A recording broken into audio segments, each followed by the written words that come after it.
The wind didn't whisper in the Wind River Range. It screamed. Callum Rivers stood on the porch of his cabin, hands braced on the railing that he'd built with Elena 6 years ago. The wood was rough under his palms, worn smooth in places where he stood exactly like this every evening, watching the mountains swallow the sun. He was 58 years old and looked every year of it. 6'1", lean in the way men get when they stop caring about food and start caring only about function. His hair was more silver than brown, now cut short in a habit he couldn't break from 26 years in the Marines. A thick beard covered the lower half of his face, hiding the scar on his jaw from a piece of shrapnel that had come too close in Fallujah. His eyes were grey, storm cloud grey, the kind of grey that had seen too much and remembered all of it. January 28th, 2024. 6 in the evening. The temperature was already dropping through the teens, heading for single digits by midnight. The sky to the west was the colour of old bruises, purple and black and swollen with snow. Callum felt the pressure change before he saw the storm.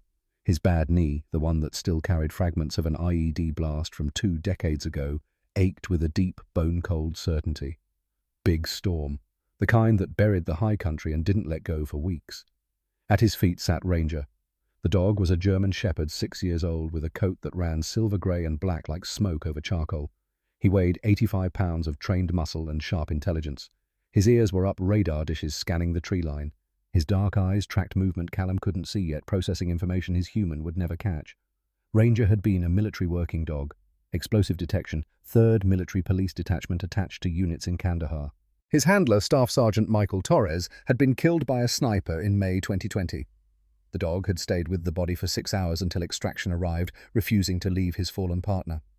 Callum had adopted Ranger 3 months later in August 2020 through a marine canine network that connected retired handlers with dogs who needed homes.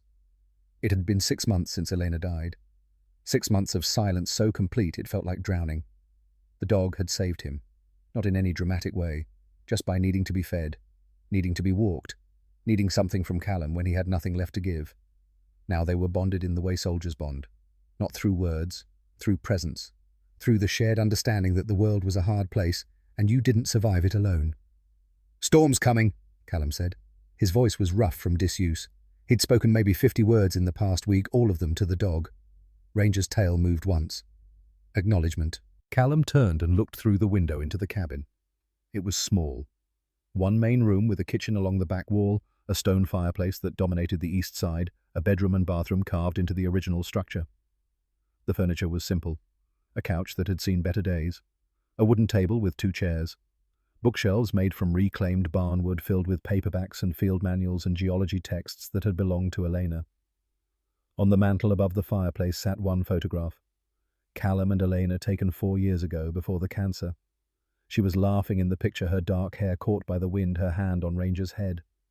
The dog had been younger then, still adjusting to civilian life, still searching every room for explosives that weren't there. Callum didn't look at the photograph often. When he did, it felt like taking shrapnel all over again. The kitchen table was covered in papers. Bills, mostly. Red-stamped notices that screamed final and overdue and legal action pending, and one letter received 3 days ago that sat on top of the pile like an executioner's blade. Wyoming Regional Bank. Notice of default. 45 days until foreclosure proceedings. $127,000 owed. Eleanor's medical bills had been catastrophic. Cancer didn't care that she was only 43, didn't care that she was a geologist with a sharp mind and a good heart, didn't care that Callum would have given every drop of blood in his body to save her. The treatments had bankrupted them. The funeral had finished the job. For 4 years, Callum had been juggling payments, robbing Peter to pay Paul, staying 1 month ahead of complete collapse. Now the calendar had run out. 45 days. Then this cabin, this last piece of Elena, would belong to the bank. He'd thought about it, letting it go, walking away. The Marine Corps had taught him how to live with nothing but what he could carry. But every time he reached for that solution, he'd see Eleanor's face, hear her voice. "This is ours, Cal. We built this. Don't you ever let it go." So he stayed, and he fought, and he bled money he didn't have. The satellite phone on the kitchen counter rang. The sound was jarring artificial wrong in the cathedral silence of the mountains. Callum's shoulders tensed.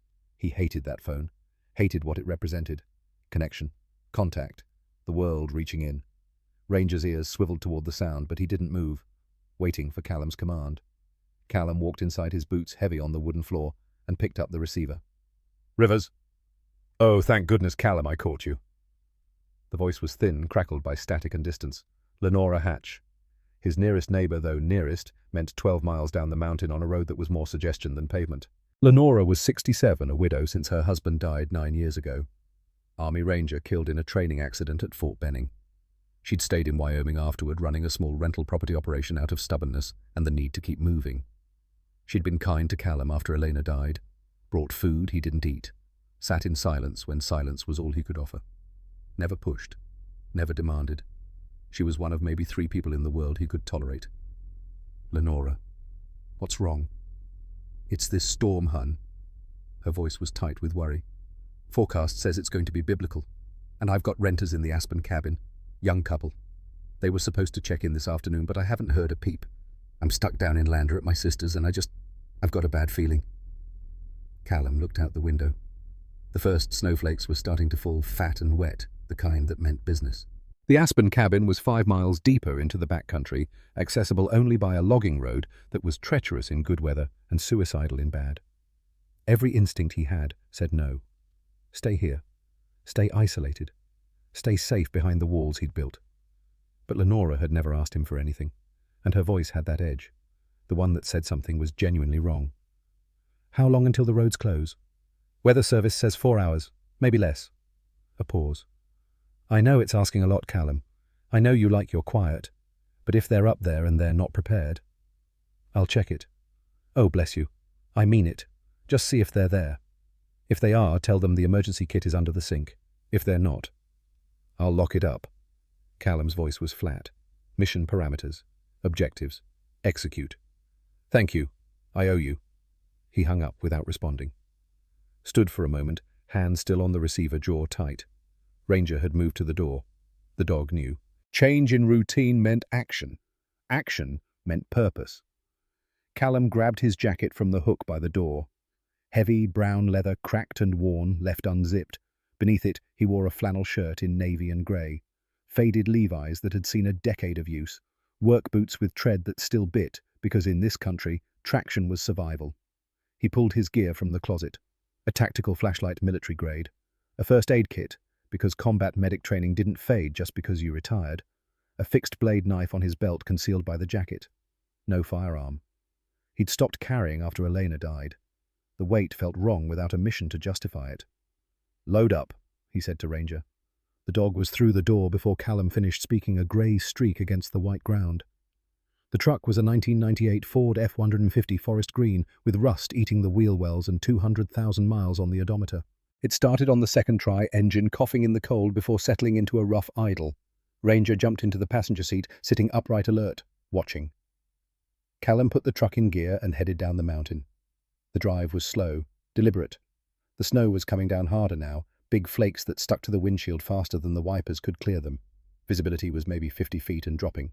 The logging road was a single lane of frozen mud and exposed rock, winding through pine forests so dense they blocked what little light remained. Callum drove with both hands on the wheel, eyes scanning constantly. Terrain, obstacles, egress routes. The same way he'd driven in Fallujah, waiting for the IED, the ambush, the moment everything went sideways. Ranger sat motionless beside him, but Callum could see the tension in the dog's posture. Ears forward, nose working, processing scents through the heating vents. Snow, pine, cold earth, and something else. After 20 minutes of careful navigation, the Aspen cabin appeared through the trees. It was smaller than Callum's place. A simple A-frame with a green metal roof and a narrow porch. Dark. No lights in the windows. No vehicle in the clearing that served as a parking area. Callum killed the engine. Sat for a moment listening. The wind. The creak of pine branches under snow. Nothing else. Stay. He stepped out into the storm. The cold hit him like a fist, sharp and immediate. Wind chill was probably 20 below now. Exposed skin would get frostbite in under 10 minutes. He walked toward the cabin, boots crunching in fresh snow. No tracks. No tire marks. The place looked abandoned. Behind him, inside the truck, Ranger exploded. The barking was sudden, frantic, nothing like the controlled alerts Callum had heard before. This was different. Urgent. The dog threw himself against the passenger window, paws, scrabbling at the glass, a continuous string of deep, rapid barks that cut through the wind. Callum froze. Turned. Ranger was going insane. Not aggressive, not protective. This was a rescue alert. The same bark military working dogs used when they found survivors in rubble, when they detected someone in distress, when every fibre of their training screamed that a human needed help. "Ranger, knock it off!" The dog ignored him, kept barking, kept clawing at the door. A cold dread separate from the weather settled in Callum's gut. He'd served with dog handlers in Iraq. He'd seen what these animals could do. Their senses were beyond human comprehension. If Ranger said someone was in trouble, someone was in trouble. Callum walked back to the truck and opened the passenger door. Ranger shot out like he'd been launched. Didn't check the perimeter, didn't clear the area. Just ran straight to the cabin's front door and reared up front paws, slamming into the wood with enough force to rattle the frame. The barking intensified, desperate, demanding. Callum joined him on the porch, put his hand on the doorknob. It turned, unlocked. Every tactical instinct he had went on alert. He pushed the door open slowly, staying to the side of the frame out of the fatal funnel. "This is Callum Rivers. Lenora Hatch asked me to check the cabin." No response. The interior was freezing, darker than it should be. The air was heavy with cold and something else. A faint smell. Expensive. Perfume. Completely out of place in a rental cabin in the middle of nowhere. Ranger pushed past him, heading directly for the main room. Callum followed, pulling out his flashlight. The beam cut through the darkness, sweeping the space. Empty kitchen, empty sitting area, no fire in the wood stove, no supplies visible. Then the light found her. She was huddled in the far corner of the room, almost invisible in the gloom, sitting in a wheelchair. A modern one, lightweight aluminum, but one of the large wheels was bent at a sickening angle, the spokes broken and twisted. She was wrapped in a thin, decorative blanket, the kind of useless thing rental properties kept for aesthetics. Her blonde hair was matted, tangled. Her face was pale, bloodless. Her lips had a blue tinge that Callum recognized immediately. Hypothermia. Stage 2, maybe worse. She was shivering so violently the entire wheelchair rattled against the wooden floor with a soft, rhythmic sound. Her eyes were open but unfocused, glazed with shock and cold. When she saw Callum, saw the flashlight, she flinched. Her hands came up weakly defensive, terrified. "Please," she whispered. Her voice was a dry rasp, barely audible. "Please don't hurt me." Callum stopped, held position, kept his voice level, calm, the same tone he'd used with wounded Marines who were going into shock. "I'm not going to hurt you. My name is Callum. I'm Lenora's neighbour. Are you injured?" The woman stared at him. Tears were frozen on her pale cheeks, actual ice crystals at the corners of her eyes. She tried to speak but couldn't seem to form the words. Her jaw was locked from the shivering. Ranger approached her slowly now, the frantic barking replaced by a low, questioning whine. He sniffed her boots, her hands processing information. Then he looked back at Callum. The message was clear. "She's in trouble. Do something." Callum took a knee in front of her, staying just outside arm's reach. Non-threatening, assessing. "Can you tell me your name?" Julia." The word came out in pieces. "Julia Ashford." "Okay, Julia. I need to know. Are you hurt? Bleeding any broken bones?" She shook her head. The movement was sluggish, delayed. Definitely hypothermic. My fiancé." Her teeth were chattering so hard she could barely speak. "Damien, we had a fight. He just left. He pushed me and—" She gestured weakly at the broken wheelchair. "He took the car. He said I was." Her voice broke. More tears. She was shutting down physically and emotionally. Callum looked around the cabin. No heat, no power. The pipes would freeze within hours if they hadn't already. The temperature inside was maybe 35 degrees. Outside it was 20 and dropping fast with wind chill down to -20. She wouldn't last the night. Wouldn't last 4 hours. His cabin was 2 miles back the way he'd come. It had heat, supplies, a wood stove and a generator. It was defensible. Every part of him screamed to leave her, to walk away, to maintain the walls he'd built. He didn't do people anymore, didn't do complications, didn't do anything that required him to care. But he looked at her face, saw the fear, the cold, the helplessness. And he saw Elena in a hospital bed, skin-grey body failing, looking at him with eyes that begged him to do something, anything to make it stop. He'd been helpless then, a combat medic trained to stabilize wounds under fire, and he couldn't do a damn thing to save his wife. He wasn't helpless now. "All right," Callum said, his voice firm, decisive. "Here's what's going to happen. We're not staying here. My cabin is 2 miles back. It's warm. It's safe. I'm going to carry you to my truck. Do you understand? Julia stared at him, tried to process through the fog of hypothermia. I can't. The chair. I can't. I can see that. He moved closer. I'm going to pick you up now, if you can put your arms around my neck. If you can't, that's okay. I've got you. He slid one arm under her legs, the other behind her back. She was lighter than he expected. Maybe 120. The blanket stayed wrapped around her as he lifted. She let out a small sound, half gasp, half sob. But she didn't fight.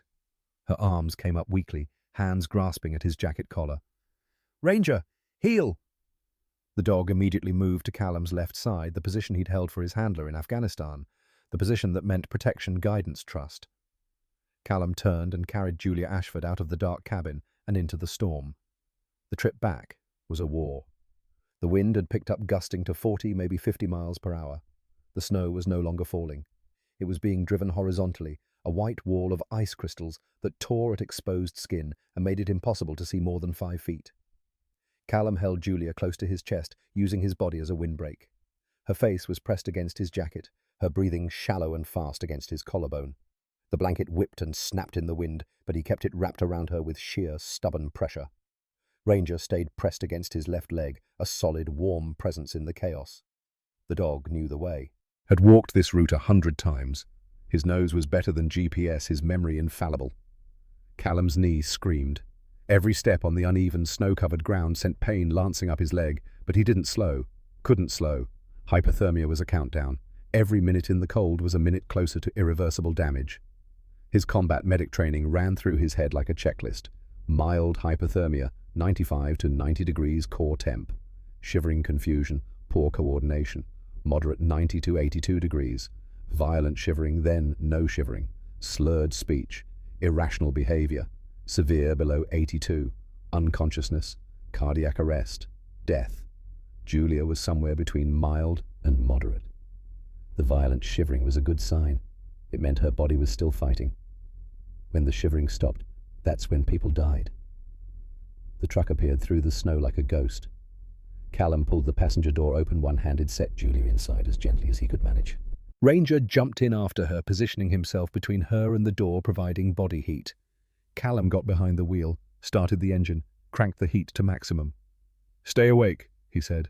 "Not a request, an order. Julia, eyes open. Talk to me."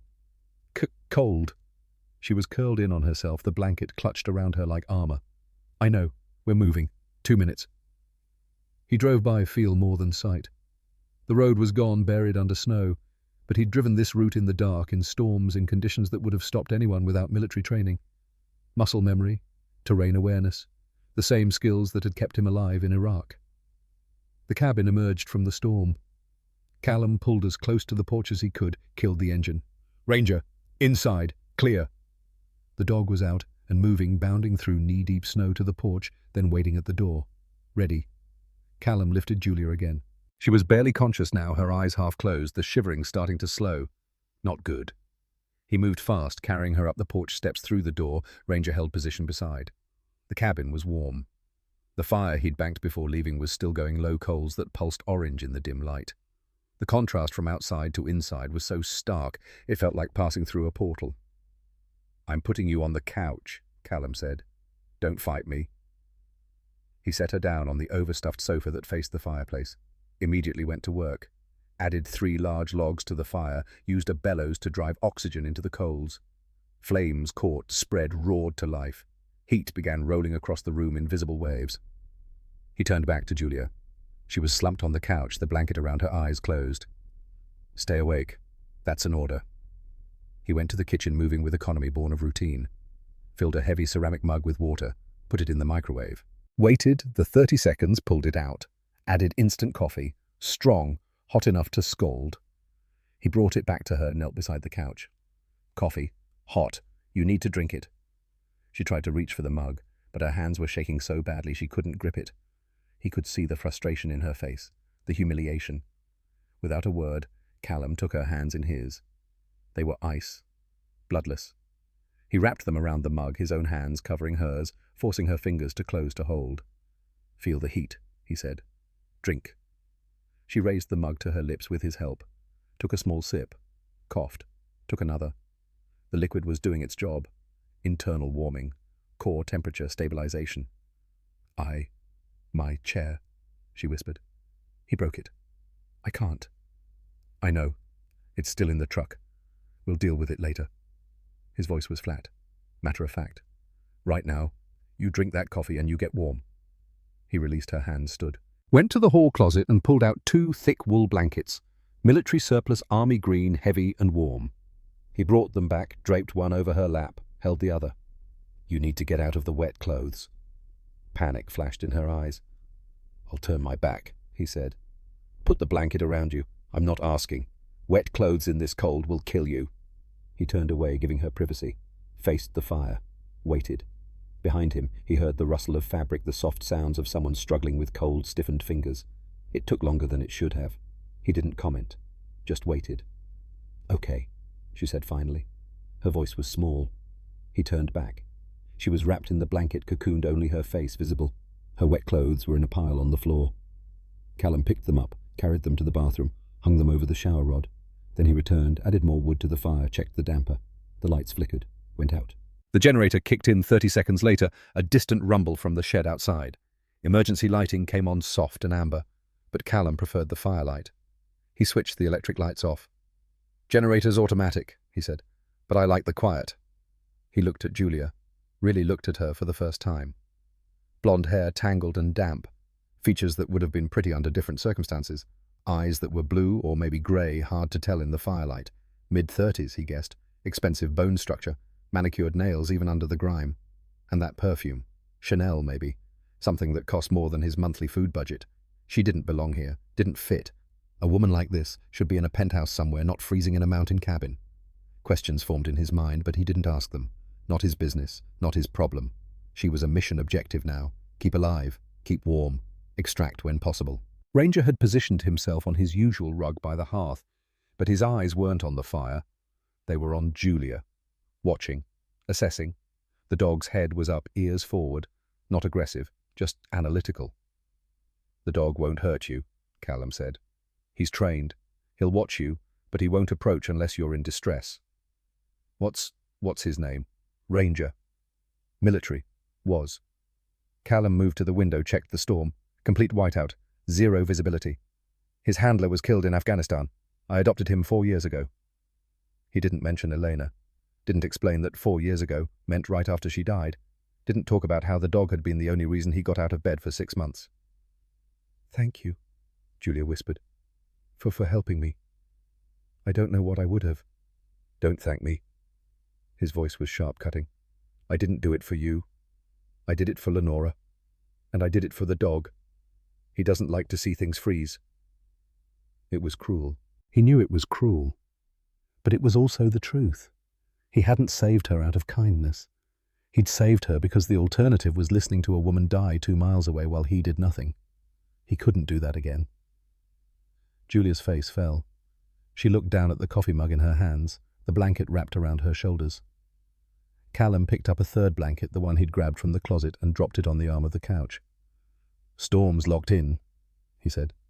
His voice was emotionless, professional. Weather Service said 7 to 10 days before the plows run this road. Could be longer. He looked at her directly. You're stuck here, with me, in this cabin. Understand? She nodded slowly. Good. He walked to the kitchen, poured himself water, drank it standing at the sink. Fire needs feeding every 2 hours. I'll take first watch. Get some sleep. He picked up his rifle from beside the door. An old Remington 700 in .308 scope, mounted well-maintained. He checked the action with practiced ease, the sound of metal on metal, precise and final. Then he set it back down. He pulled the rocking chair from the corner, positioned it away from the fire, away from her, and sat. Picked up a book from the side table, some paperback thriller he'd been working through for a month. Message delivered. Mission parameters set. Guard duty established. Julia Ashford sat on the couch, wrapped in army surplus blankets, holding a mug of instant coffee in a cabin that belonged to a stranger. Ranger lay on his rug by the fire, a grey shadow in the flickering light. His eyes never left her. Watching. Waiting. Judging. Outside, the storm raged. Inside, the silence was absolute. And Callum Rivers, who had spent 4 years building walls around the wreckage of his heart, had just let a stranger inside his fortress. The first full day of the storm was a lesson in silence. Callum woke at 0500 the same time he'd woken for 30 years. No alarm. No need. His body was a clock wound tight by Marine Corps routine, and it didn't care that he'd been out of uniform for 14 years. The cabin was cold, not dangerously cold, but enough that he could see his breath in the grey pre-dawn light. The fire had burned down to coals during the night. He'd let it go too low, distracted by the presence of another human being in his space. He stood from the rocking chair where he'd spent the night, joints protesting. 58 years old, and every one of them lived hard. His knee cracked audibly as he put weight on it. Ranger was already awake, sitting by the door, waiting. The dog's routine matched his own. Had for 4 years. Callum fed the fire first. 3 logs precisely placed. Used the bellows to bring the coals back to life. Heat began to build again, pushing back the cold. He glanced at the couch. Julia was still there, buried under the blankets, only the top of her blonde head visible. She was breathing. That was enough. "Out," he said quietly to Ranger. The dog stood, immediately moved to the door. Callum pulled on his jacket, his boots, and stepped into the storm. It was still going. Not as violent as last night, but steady, relentless. Snow had piled 3 feet deep against the porch railings. The wind was a constant 20-mile-per-hour push from the northwest. Temperature was 5 degrees wind chill, 20 below. Callum waded through the drifts to the woodshed, filled his arms with split logs, brought them back. Made 3 trips. Ranger did his business in the designated area, then bounded back to the porch, shaking snow from his coat in an explosion of white powder. Inside again. Locked the door. Shed the jacket. Back to routine.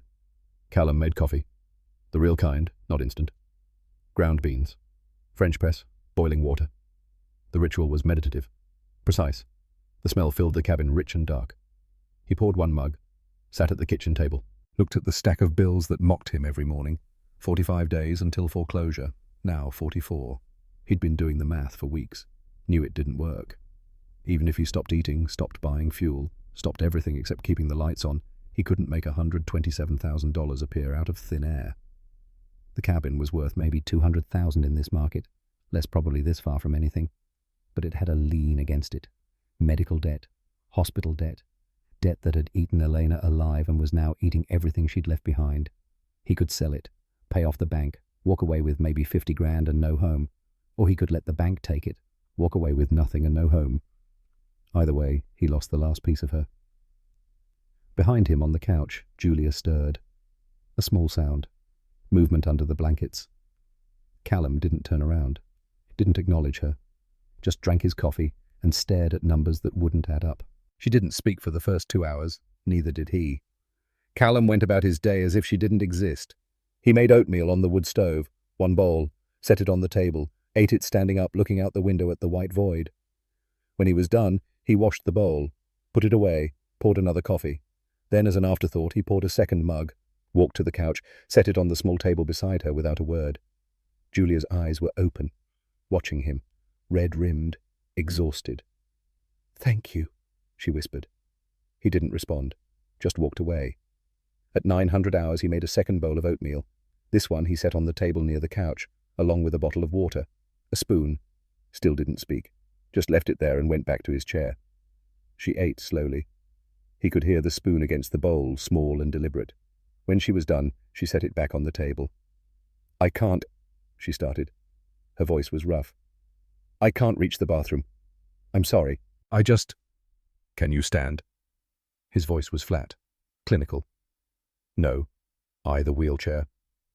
"Can you support weight on your legs at all, even with help?" She hesitated. Something flickered in her eyes. Fear, maybe, or calculation. "No. I'm paralyzed. From a car accident. 6 months ago. I can't." Callum looked at her. Really looked. Studied her face for tells. Inconsistencies. She held his gaze, but barely. There was something there. Something off. But it wasn't his business. "All right," he said. "I'll bring the chair in. It's broken, but it might roll." He went outside, waded through the snow to the truck. The wheelchair was in the bed, buried under 8 inches of fresh powder. He pulled it out, inspected it. 1 wheel was bent, the frame twisted. It would roll barely on flat surfaces. He brought it inside, brushed the snow off, set it beside the couch. "You'll have to transfer yourself. I'm not. He stopped, changed direction. I'll turn around. He did. Faced the kitchen. Waited. Behind him, sounds of struggle, fabric moving, a small grunt of effort, the creak of the wheelchair as weight settled into it. "Okay," she said. He turned. She was in the chair, the blanket draped over her lap. Her face was flushed with exertion or embarrassment. The bathroom was on the main level past the kitchen, flat floor. He'd built it that way when Elena started getting sick, knowing she might need accessibility. He pushed the chair without asking, positioned it outside the bathroom door. "Can you manage?" "Yes." She wouldn't look at him. He walked away, gave her privacy, stood by the window and watched the storm. 10 minutes later she emerged, wheeled herself slowly back to the couch area, the broken wheel wobbling and catching. Callum didn't help, didn't offer, just watched her struggle, his face expressionless. When she was settled again, blankets repositioned, he spoke. "Storm's going to last at least a week, maybe longer. Food's not a problem. Water's not a problem. Heat's not a problem."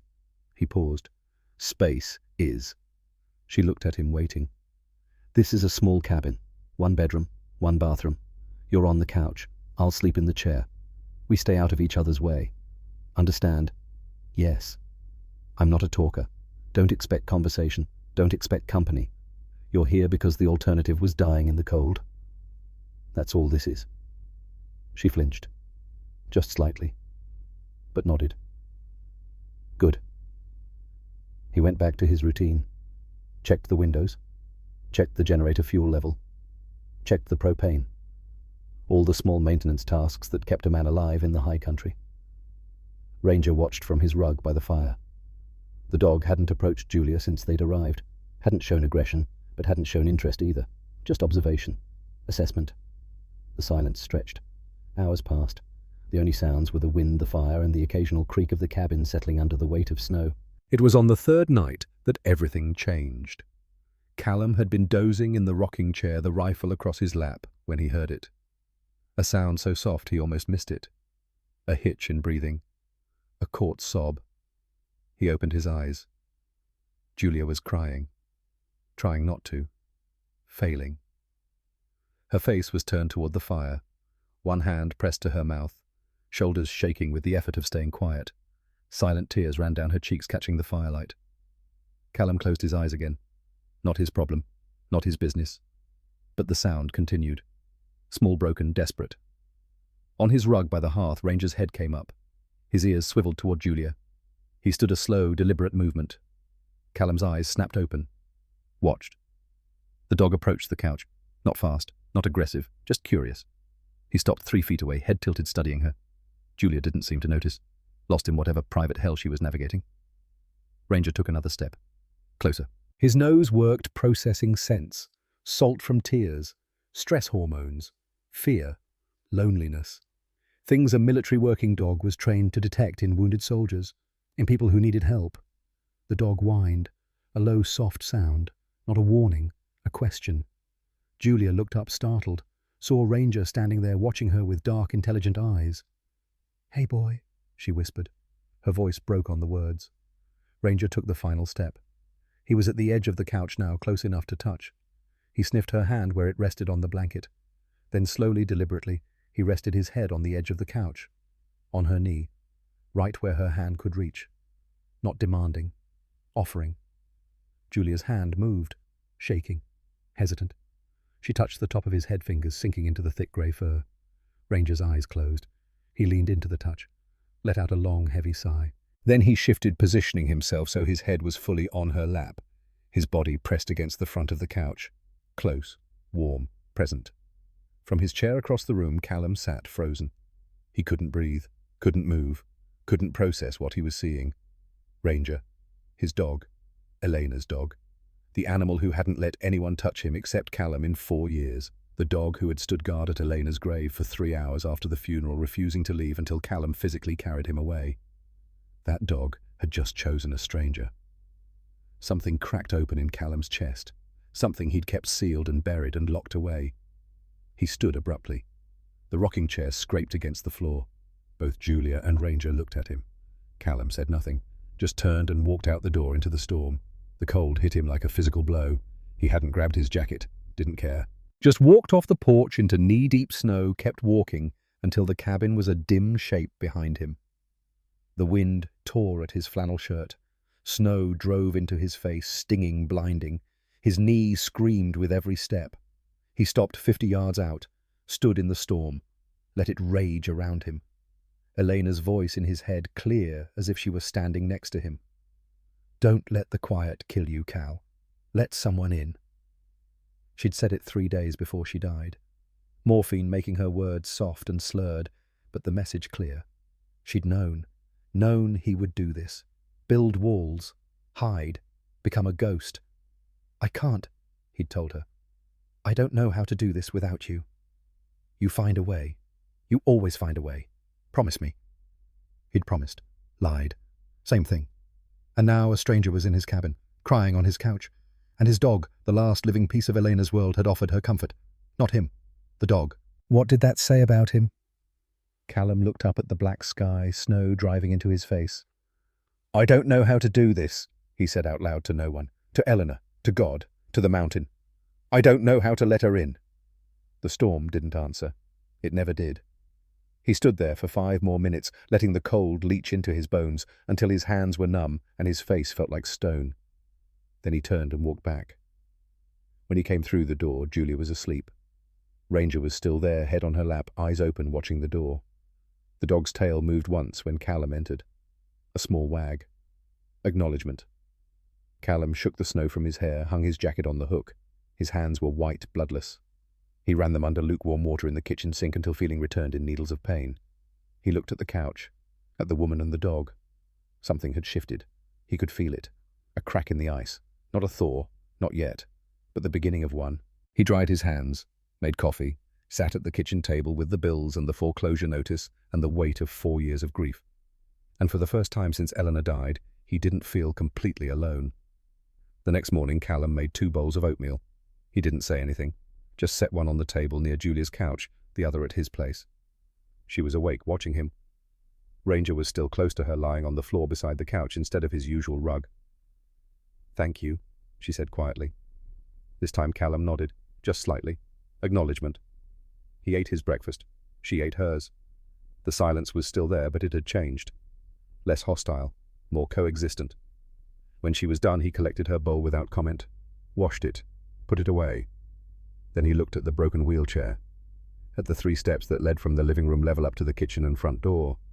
3 steps, shallow, wide, but they might as well have been a mountain. She'd been trapped on the lower level for 3 days. Couldn't access the porch, couldn't see outside except through the small window near the couch, couldn't reach the kitchen without his help, imprisoned by 3 wooden steps. Callum walked to those steps, stood there looking at them, measuring with his eyes. Julia watched him confused. He didn't explain, just went to the hall closet, pulled out a measuring tape, measured the height of each step, the width, the total rise, wrote the numbers on a scrap of paper with a carpenter's pencil. Then he put on his jacket and boots and went outside. The workshop was a separate structure attached to the woodshed, 12 by 12, unheated but weather-tight. It smelled like sawdust and old motor oil and Elena's geology equipment that he couldn't bring himself to move. Callum stood in the doorway, snow swirling around him, looking at the workbench. He hadn't built anything since she died. The tools hung on their pegboard, organized and maintained, but unused. Building things had been their project, their shared language. She'd designed, he'd executed. Together they'd made this cabin into a home. He looked at the numbers on the scrap of paper, did the math in his head. Angle, length, support requirements, a ramp, simple, functional, 3 2x4s for the frame, 3/4-inch plywood for the surface, secure it to the existing steps with lag bolts. It would work. It wasn't pretty, but it would work. He pulled the materials from the storage rack, carried them to the workbench, picked up a saw, and he started to build. The work was meditative. Measure twice, cut once. The old rule. The saw moved through the wood with a rhythmic rasp that cut through the wind, each cut precise, each angle exact. He'd learned carpentry in the Marines, then refined it with Elena. She'd taught him patience, attention to detail. The way wood had grain and character, the way you worked with it instead of against it. His hands remembered, moved without conscious thought. Cut, sand, fit, test. 2 hours later, he had a ramp.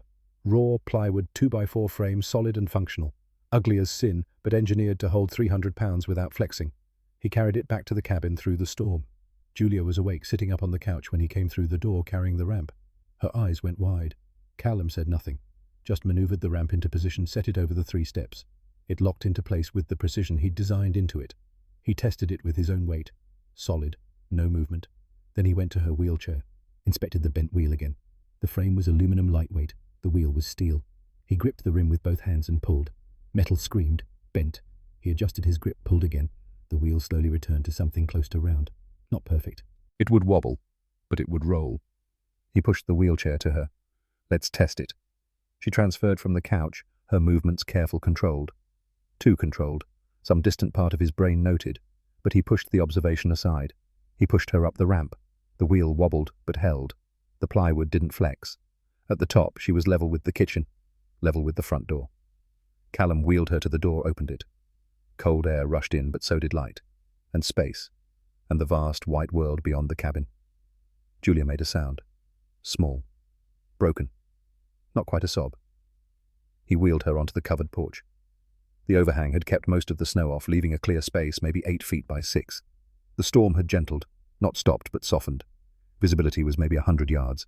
She could see the trees, the mountains beyond, the sky. Callum stood beside her wheelchair, one hand braced on the railing. Eleanor had sanded smooth, looking out at the same view he'd looked at 10,000 times. "Thank you," Julia whispered. "You didn't have to. It's just wood." His voice was gruff, uncomfortable with gratitude. Practical, that's all. But it wasn't. And they both knew it. They stood there in silence, 2 strangers and a storm, and something unnamed passed between them. Not friendship, not yet, but the acknowledgement that walls once built could be breached. Behind them, through the open door, Ranger watched from inside. His tail moved slowly, back and forth. Approval. That evening, Callum made soup. Canned vegetable beef. Nothing fancy, heated on the wood stove, but he made enough for 2. They ate in silence, but it was a different silence. Shared instead of imposed. After dinner, he wheeled her back down the ramp to the couch. Then he sat in his rocking chair with a book, and she sat under her blankets, and Ranger lay between them. The dog's head was on his paws, but his eyes tracked both of them, connecting them whether they wanted to be connected or not. At 8, Julia spoke. "Can I ask you something?" Callum looked up from his book. Waited. "How long have you lived here?" 4 years full-time. Built it over 3 years before that." "By yourself?" "With my wife." The words came out harder than he intended. Julia went quiet, processing. "I'm sorry," she said finally. "For what?" "For intruding. On your space. Your grief." Callum closed the book, looked at her directly. "You didn't intrude. The storm did. You're just caught in it." Still, he studied her face in the firelight, tried to read what was there. Guilt, loneliness, something else he couldn't name. "Why were you up here?" he asked. "In January, in a rental cabin, in the middle of nowhere." She looked away. "I needed to get away." "From what?" "Everything." Her voice was small. "From a life that didn't feel real anymore." Callum understood that, more than she knew. "And your fiancé, the one who left you?" Her jaw tightened. "Damien. He was never really there, even when he was, if that makes sense." It did. "Why stay with him?" She was quiet for a long moment. Then, "I thought I loved him. Or maybe I loved the idea of not being alone." Callum nodded slowly. Put the book aside. "My wife," he said, surprising himself. "She died 4 years ago. February 2020. Cancer. Took her in 6 months." Julia looked at him, really looked, and he saw tears in her eyes. "This cabin," he continued, "we built it together. It was supposed to be our place, our quiet, after I retired from the Marines." He gestured around the room. "Now it's just mine, and most days I don't know what to do with it." "But you stayed. Where else would I go?" It wasn't really a question. "This is all I have left of her. Of us." Understanding passed between them. Different griefs, different losses, but the same fundamental loneliness. "Her name?" Julia asked softly. "Eleanor." "Tell me about her." Callum looked at the photograph on the mantel. Eleanor laughing, wind in her hair hand on Ranger's head. And for the first time in 4 years, he talked about his wife to someone other than the dog. He told Julia about Eleanor's work as a geologist, how she'd spend weeks in the field, mapping formations coming back covered in dust and full of stories, how she'd taught him to see the mountain not as terrain, but as time, each layer a chapter in an ancient book, how she'd loved this place with a fierce protective love, how the cancer had been sudden and brutal and utterly without mercy, how he'd tried to save her with every skill he had and failed completely, how the bills from that failure were going to take the last piece of her in 44 days. He didn't know why he was saying all this, didn't know why the words were coming after 4 years of silence. But they came, and Julia listened, didn't interrupt, didn't offer empty platitudes, just listened. When he was done, she was crying quietly, not for herself, for him, for Eleanor, for the weight of love and loss. "I'm sorry," she said. "I'm so sorry, Callum." He nodded, looked away. The vulnerability was uncomfortable, raw, but not entirely unwelcome. Ranger stood stretched and walked to Callum's chair, rested his head on Callum's knee, a gesture of comfort, support.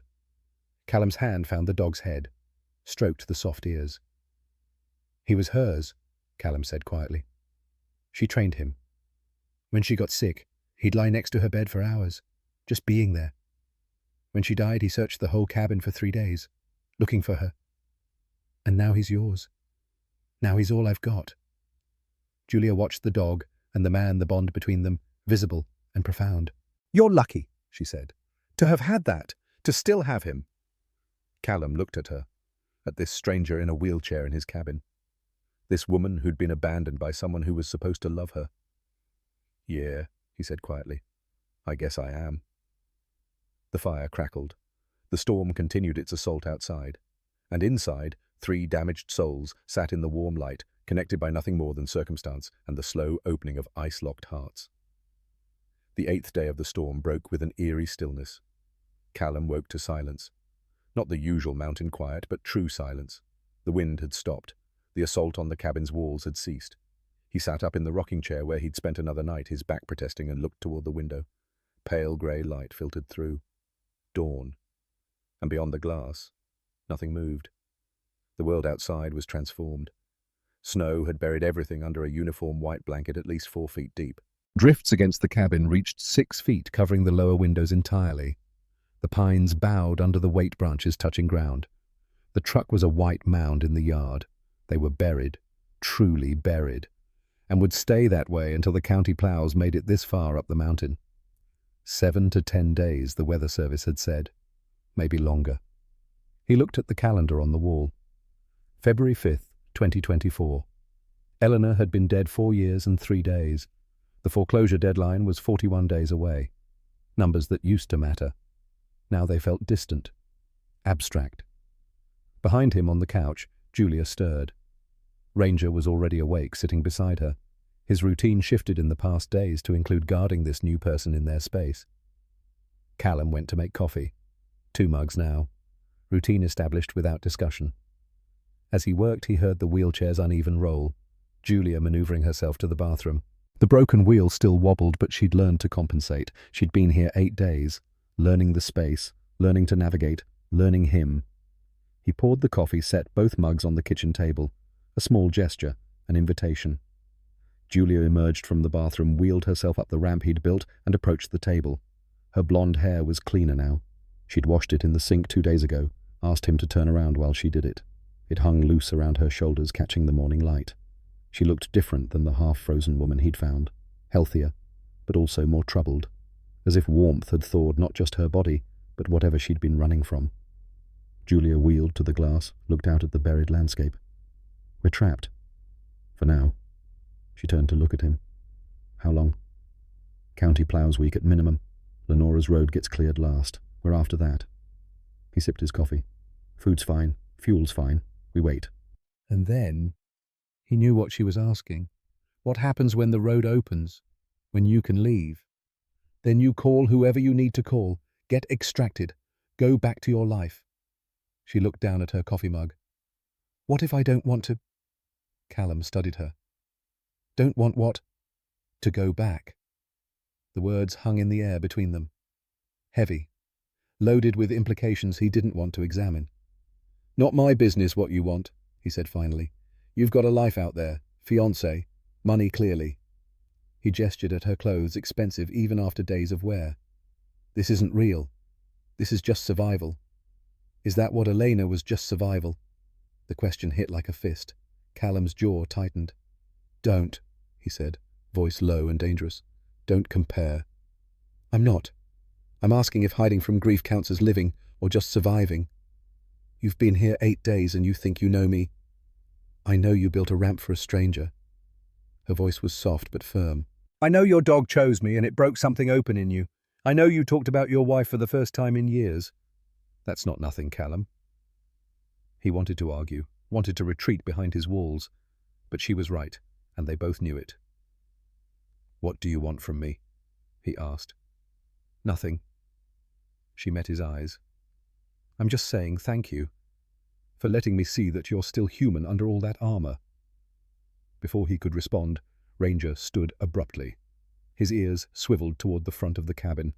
A low rumble started in his chest. Not aggressive. Alert. Callum's training kicked in. What is it, boy? The dog moved to the door, nose working. The rumble intensified. Then Callum heard it. Faint at first, then growing. A sound that didn't belong in this silent white world. A rhythmic thudding. Mechanical. Powerful. Helicopter. Callum was at the window in 3 strides. Scanned the sky.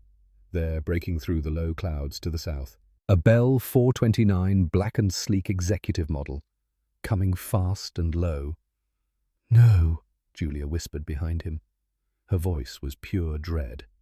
The helicopter circled once its rotor wash, blasting snow into a blinding vortex, then descended into the clearing Callum used as a yard. The skids touched down 50 feet from the cabin. Ranger was barking now. Deep, challenging barks. Not rescue alerts. Warning barks.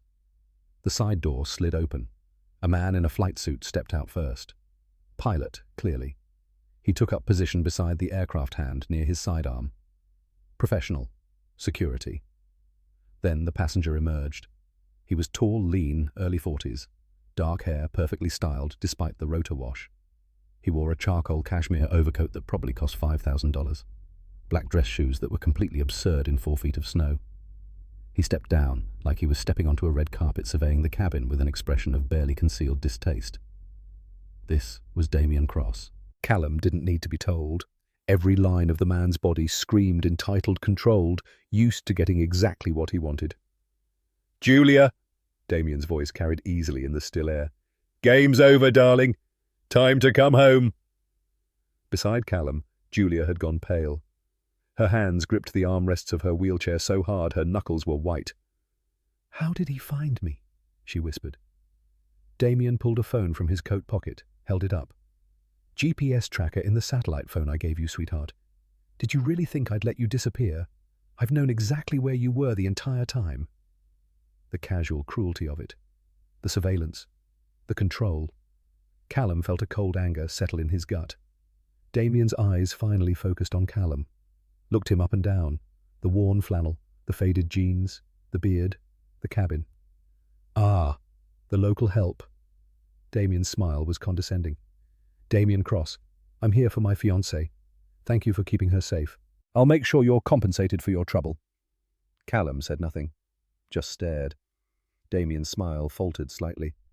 Julia, come on.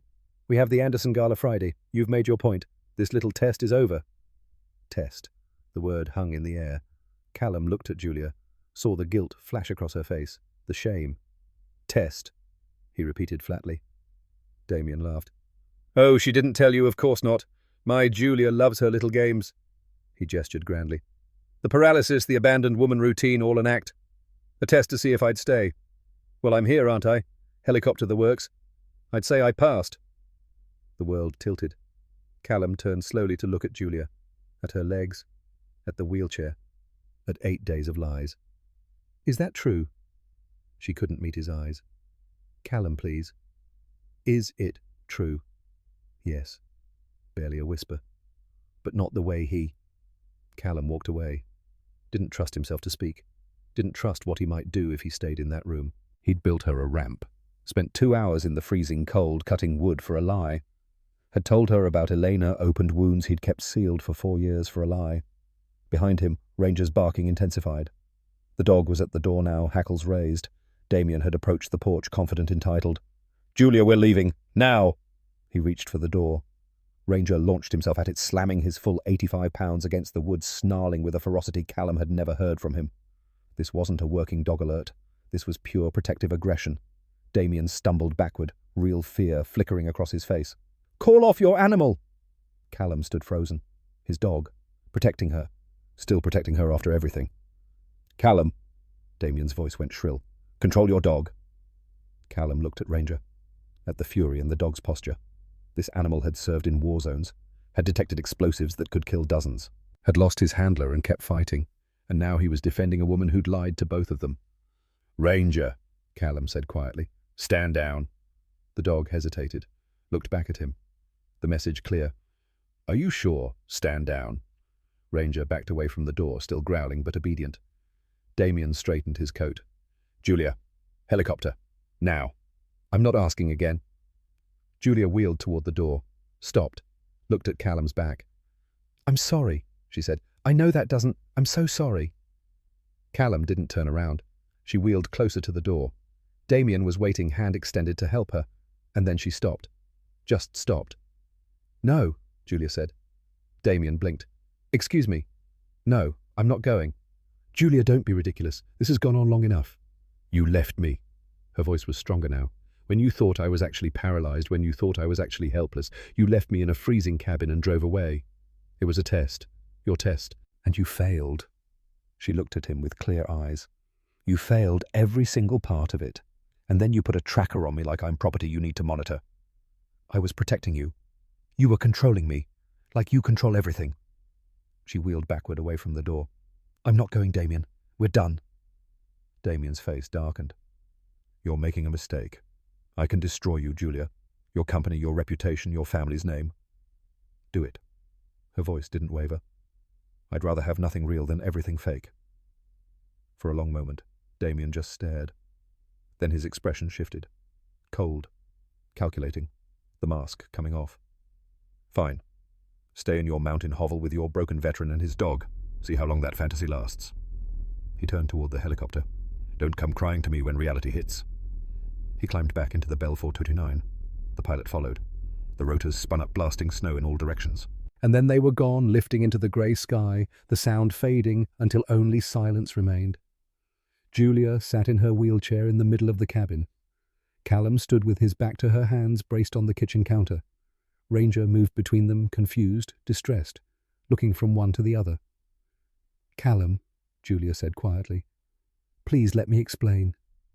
"Explain what?" His voice was cold, empty. "That everything was a lie, that you used my grief, my home, my trust to play out some relationship game. It wasn't like that." "Then what was it like?" He turned to face her. "Tell me. Make it make sense." She took a breath. "I'm Julia Ashford. My family owns Ashford Logistics. 400 million in assets. I've never had a relationship that wasn't about the money. Never had someone love me instead of what I could give them." "So you faked paralysis to test your boyfriend? To see if anyone would stay when I had nothing to offer?" Tears ran down her face now. "When I couldn't walk, couldn't work, couldn't be useful, would anyone still see me? And Damien didn't. He drove away the first night, left me to freeze." She looked at Callum. "But you didn't. You built me a ramp. You told me about Elena. You let me see who you really are. I did all that for a lie? No, you did it because that's who you are. The paralysis was fake, but everything else was real. My loneliness was real. My fear was real. What I found here was real." Callum laughed, a harsh, bitter sound. "What you found here was a broken man and a dog. That's all this is. You're not broken. I'm 41 days from losing this cabin." The words exploded out of him. "From losing the last piece of my wife because I can't pay her medical bills. I'm living on nothing, going nowhere, waiting for the bank to take what's left. That's not noble. That's not some fairy tale. That's just failure." Julia went quiet, processing. "How much do you owe?" "Don't." His voice was dangerous. "Don't you dare." "I'm just asking. $127,000. And before you reach for your checkbook, understand that I'm a Marine. We don't take handouts. We don't take charity. We stand on our own, or we don't stand at all." "It's not charity if I'm paying a debt. You don't owe me anything. I owe you my life. Her voice broke. I owe you 8 days of being seen as human. I owe you the first real kindness I've had in years. You can't buy that back. I know. She wheeled closer. But I can try to give you back what you're about to lose. Callum turned away. Couldn't look at her. Couldn't process the sincerity in her voice against the weight of her lies. I need you to leave, he said quietly. When the road's clear, I need you gone. The silence that followed was crushing. Okay, Julia finally said. Okay. She left 10 days later. The storm had ended on the 8th day, but it took another week for the county ploughs to reach this far up the mountain. Lenora's road was always last on the priority list. When they finally came through, Julia made the call. Callum helped her load the few belongings she had, lifted her into the Range Rover that Tobias Crane, her head of security, had brought, folded the broken wheelchair into the back, didn't meet her eyes. On the passenger seat of the Range Rover, he noticed a large red rubber ball, the kind rated for large dogs, indestructible. She followed his gaze. For Ranger. I saw him looking at one in a catalogue on your table. Thought he might like it. Callum said nothing. There's also a letter, she said quietly, on your kitchen table. You don't have to read it, but it's there. The Range Rover pulled away tyres crunching on packed snow. Julia looked back once through the window. Callum stood on the porch, a tall figure in a brown leather jacket, one hand braced on the railing. Elena had sanded smooth, Ranger at his side. Then they were gone. Callum stood on the porch for a long time after the vehicle disappeared. Finally went inside. The cabin felt different. Empty in a way it hadn't been before Julia arrived. The couch still had indentations where she'd slept. The ramp was still in place over the steps. On the kitchen table sat an envelope and the red ball. Ranger found the ball immediately, approached it, cautiously sniffed, then nudged it with his nose. It rolled. The dog's ears perked. He pounced, grabbed it in his mouth. For the first time since Elena died, his tail wagged with pure, uncomplicated joy. Callum watched him play. Felt something twist in his chest. He picked up the envelope. Heavy paper. Expensive. Inside was a letter handwritten. Callum, I won't apologize again. You've heard enough apologies from me. What I will say is this. You taught me what real kindness looks like. Not transactional, not calculated, just human decency given freely even when it cost you. I lied about my body, but I never lied about my loneliness, about feeling invisible, about being desperate enough to test love in the most broken way possible. You saw me anyway, fed me, built me a ramp, told me about Elena, let Ranger choose me even when it hurt you. That's not nothing, that's everything. The ball is for Ranger. I hope he likes it. He deserves joy after everything he's been through. Thank you for reminding me what it means to be human. Julia Callum read it twice, then folded it carefully and placed it in the metal box where he kept Elena's letters. Locked it. Looked at the foreclosure notice. 41 days. Looked at Ranger playing with the red ball, happy in a way Callum hadn't seen in years. She was a liar boy, he said to the dog. A rich liar playing games. Ranger dropped the ball at Callum's feet. Tail wagging, waiting. Callum picked up the ball, looked at it. Imagined Julia in some store choosing this specifically because she'd seen his dog looking at a picture. He threw the ball across the cabin. Ranger exploded after it, a grey blur of joy, and Callum felt the ice around his heart crack just a little more. 3 weeks passed. The snow melted slowly. Spring came in fits and starts, cold, then warm, then cold again. The roads cleared. Life returned to routine. Except it wasn't the same routine. Ranger played with the red ball every day. Every evening he'd bring it to Callum, drop it at his feet and wait, expectant, hopeful. And every evening Callum would throw it, watch his dog play, feel something like warmth in a place that had been frozen for 4 years. On March 8th he drove to town for supplies, stopped at the post office to check his box. Inside was the usual junk mail, a new catalogue, and one official envelope. Wyoming Regional Bank. Callum's stomach dropped. He tore it open, expecting the final notice. The date for the auction. The end. Instead, he found a single sheet of paper. Notice of loan satisfaction. Dear Mr. Rivers, we are pleased to inform you that the outstanding mortgage on property, 14 Delta Sierra Wind River Range, Wyoming, has been satisfied in full. Your account balance is $0. Please find attached documentation for your records. Sincerely, Isabel Grant, Vice President, Loan Servicing. At the bottom, in smaller print, payment remitted by Ashford Holdings, LLC. Callum stood in the post office parking lot, the letter shaking in his hands. She'd paid it. All of it. $127,000. Rage hit first. White hot. Blinding. She'd bought him. Bought his compliance. Bought forgiveness. He wanted to tear the letter apart, track her down, throw the money back in her face. But then he looked at the date. Payment received February 10th, 2 days after she'd left, before he'd asked, before he'd even known. She hadn't done it to buy him. She'd done it and left. No strings, no demands, just gone. He sat in his truck in the parking lot and pulled out the stack of bills he kept in the glove box. Medical bills, collection notices, foreclosure warnings. He'd been 3 weeks from losing Elena's cabin, maybe less. The bank would have taken it, sold it, erased the last physical piece of her from the world. Julia hadn't bought him. She'd saved Elena. The rage drained away, replaced by something more complex. Confusion, gratitude, grief, relief, all tangled together.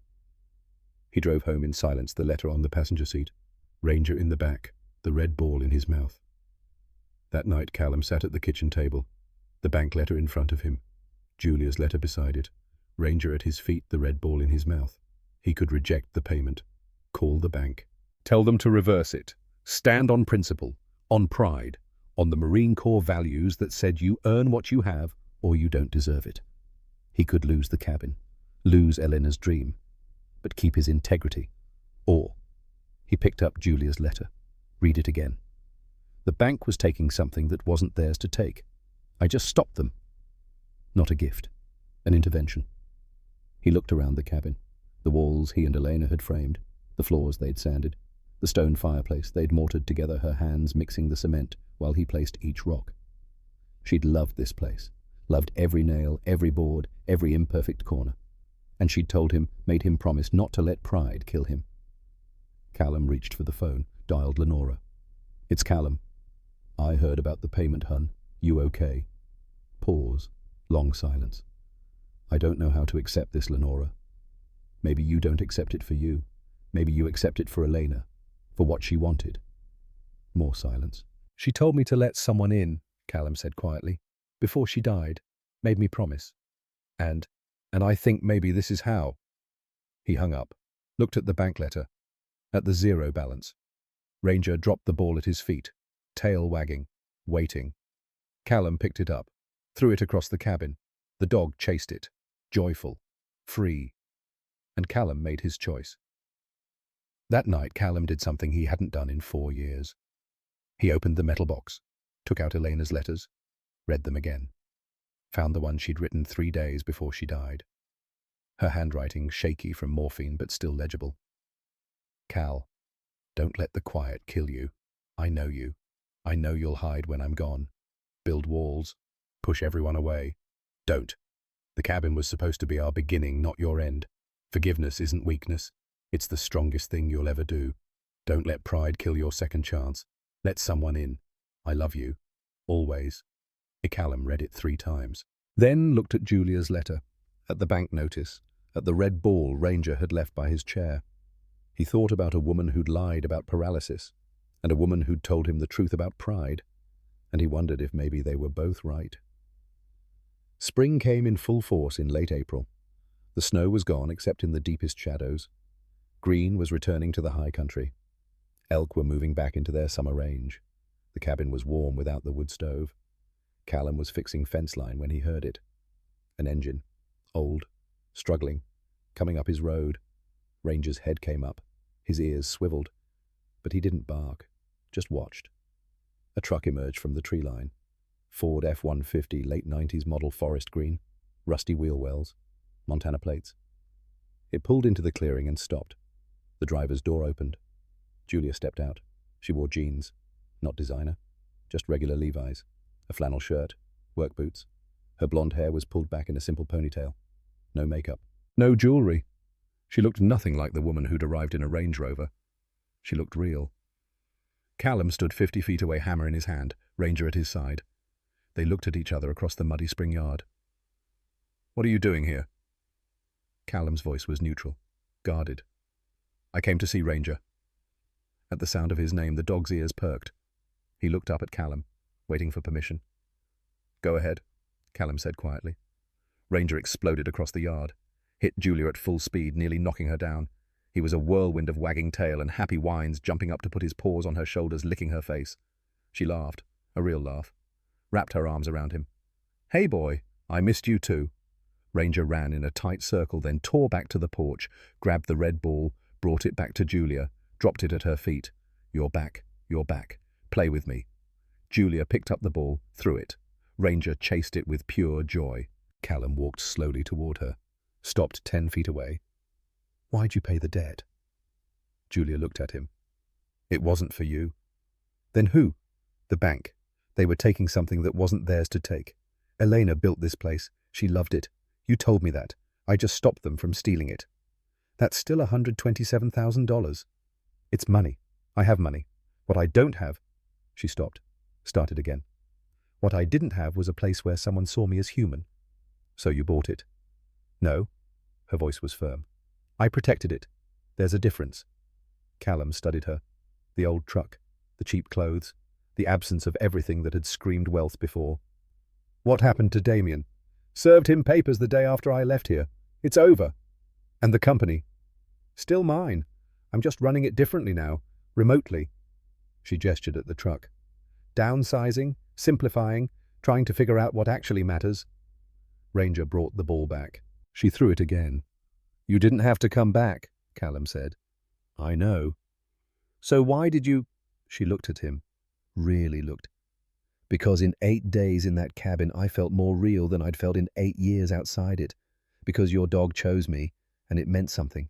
Because you built me a ramp even though you knew something was wrong.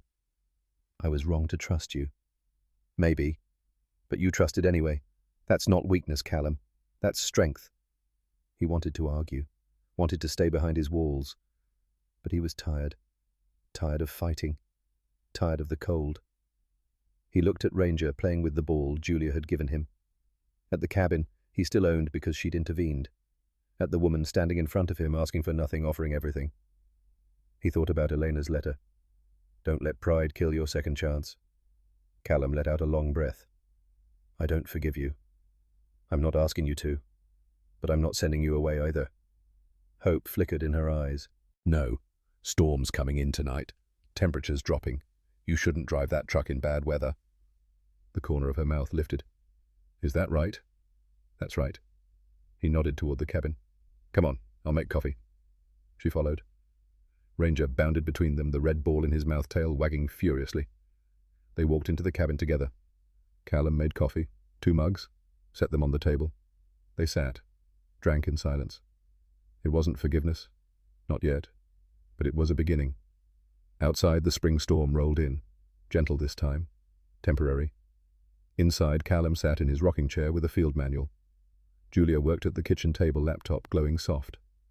Ranger lay between them, the red ball tucked under his chin. The fire crackled. The wind whispered. And the silence that had nearly killed Callum Rivers, was no longer empty. It was full. He looked at the photograph on the mantel. Eleanor, laughing hand on Ranger's head. 4 years frozen in that frame. "I'm trying, Elle," he said quietly. "I'm trying." Julia looked up, caught his eye, smiled. Callum nodded, went back to his book. And somewhere in the mountains, in the space between what was lost and what might be found, the ice continued to thaw, one quiet moment at a time.